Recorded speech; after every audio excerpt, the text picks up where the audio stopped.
Hey everybody, Ann here. Today, well, I got up bright and early because, well, I had to do chicken chores, but I wanted to get some laundry done and I need to, start at earliest in the day so that it can get up and hang and hopefully be dry by, sundown.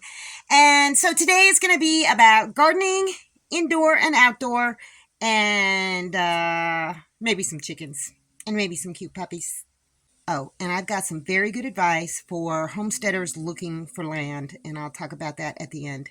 I wanted to be able to keep some peppermint growing, so I took some out of the pallet garden, and what I'm doing right now is taking one of the shoots and just trying to connect it down to the dirt and kind of position it, because I'll show you later it will send out roots into the soil, and that's how peppermint spreads. See that there? That's a shoot or a runner or whatever you want to call it. It puts out roots and it'll root itself to the ground and grow up. Look at that. I'm going to have me some chocolate peppermint growing indoors. And this is the big old cherry tomato plant that's getting really tall. Yeah, it's got some blooms on it. I need to figure out how to pinch some of this stuff off, because I don't want it to get any taller. I want it to get bushy.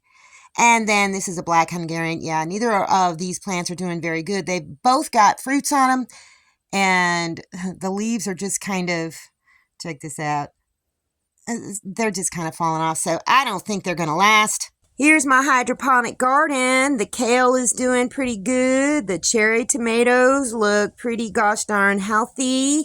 Lettuce is doing good. But there are some things that have not germinated. So today I think I'm just going to take them out and plant some more kale and some more lettuce.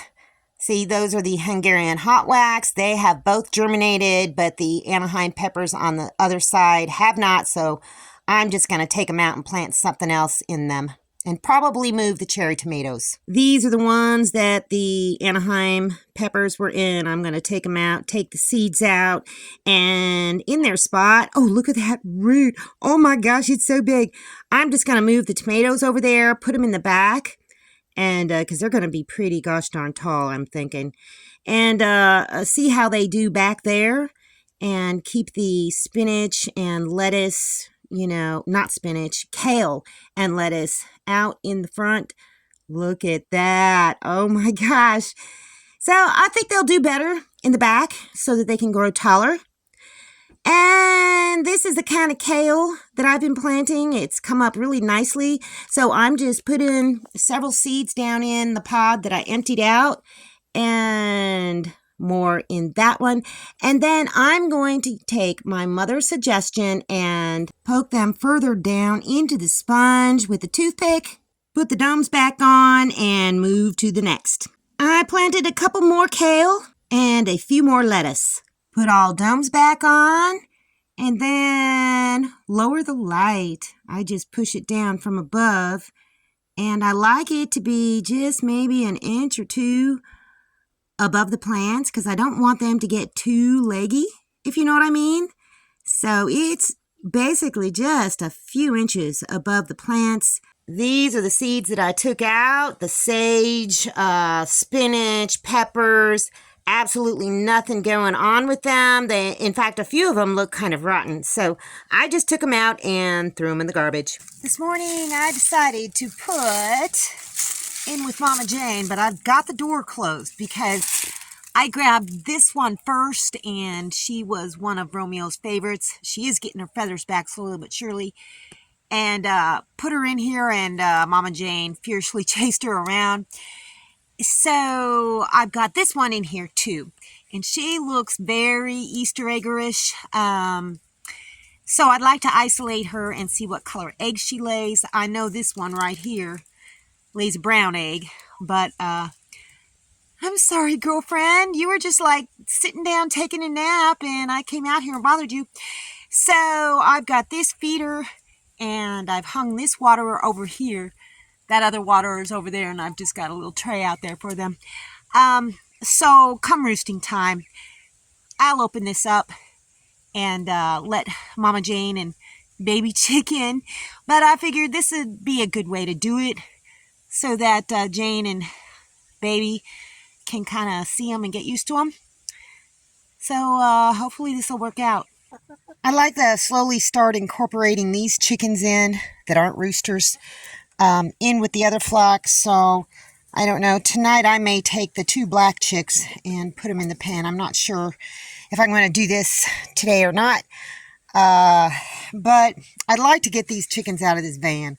It's disgusting inside, and I'd like to not have to go to so many pens to do chicken chores. Where are you all at? What? Only the roosters are out? I think I got 6 roosters in here.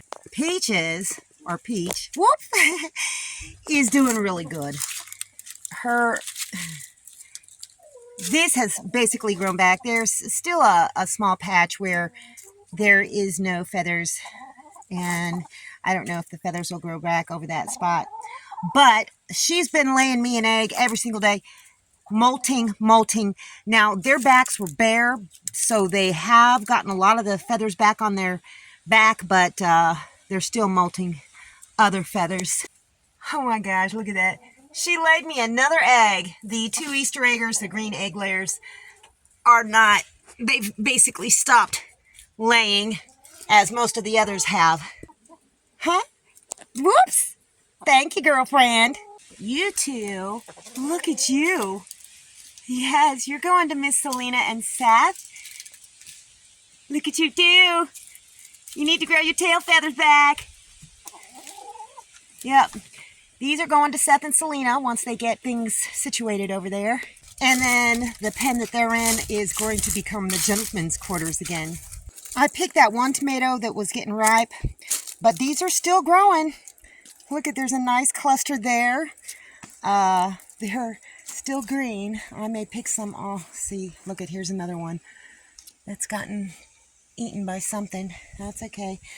I may make some fried green tomatoes. I don't know how much longer these are going to last in here because we're going to get look at, there's a ton of tomatoes on this plant. Oh my gosh. Yeah, I do like to pull these yucky ones off. But I'm still getting tomatoes, guys. I picked a few small green peppers off of this bell pepper plant. There's a few more that are trying to come in, but I don't think anything's going to happen with them. I've been pulling off jalapeno peppers and putting them in the fermentation thing, and I'm still getting a ton of Tabasco peppers, so I'll probably just dehydrate the rest. I've basically been ignoring these tomato plants, and they're still growing, and it hasn't even rained. I mean, it rained a couple times, but not very much. But, you know, who knows what's going to happen to these plants. Oh, look at, we've got some flowers. Maybe I should water these. Remember this tree that I planted that was just little tiny? It has grown very tall. It's a Bradford pear, and it's got some little berries on it. I think, I don't know, I may try and plant those. But I'm just going to keep it in this bucket until the spring, and maybe prune it up a little bit and transplant it somewhere else where it can grow and be super pretty. Oh, look at my sweet puppies. They're both underneath of there. Aw, you guys are just adorable. That's Cindy out in front. Come here, puppies. Come here, Cindy. This one that I used to call Sally, she's just going to be Sandy. Yep, Sandy down in the comment section. You got a dog, a puppy named after you, because it just rolls off the tongue better. Cindy, Sandy, Cindy, Sandy. If I need to say their names in close proximity, it's like Cindy, Sandy, be good. And yeah, so this is Sandy. This is Cindy. Cindy needs a collar. This one needs a collar too. She's just managed to keep one of these dollar store collars on her. But they're the cutest puppies ever, and they're very sweet. Another thing is they do not go potty inside the house. Maybe the first day they did, and then I put out puppy pads. They went directly on the puppy pads overnight. They don't even use puppy pads anymore. I let them out one last time, kind of late, and then get up and let them out first thing in the morning when they start waking up, and they have not had any accidents at all. Have you?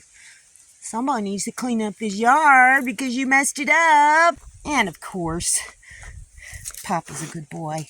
He's been playing a lot with these puppies. He's been sparring a little bit more. I think he was just kind of afraid at first because they were so small. But he's been actively engaging with them, so that's a good sign. Now for the advice. If you want to be a homesteader and you're looking for land, unrestricted land, and unless you buy it outright, cash, pay it off, or get a mortgage through a bank, be very, very careful about who you get your land from.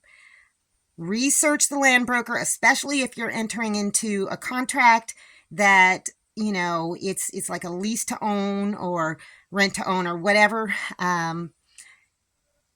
Look very closely into their background, their history. Talk to people who have bought land and have been paying on it for not just a couple of months, but years. And kind of look into their backgrounds, okay?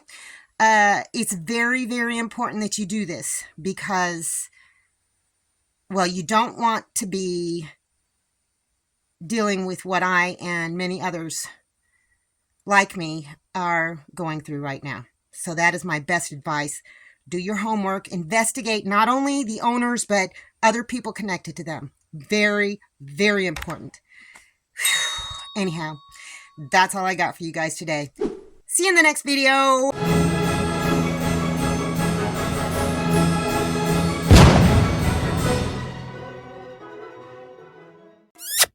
Thanks for watching, everybody. I hope you enjoyed the video. Make sure you like, subscribe, hit the bell, and y'all have a good one.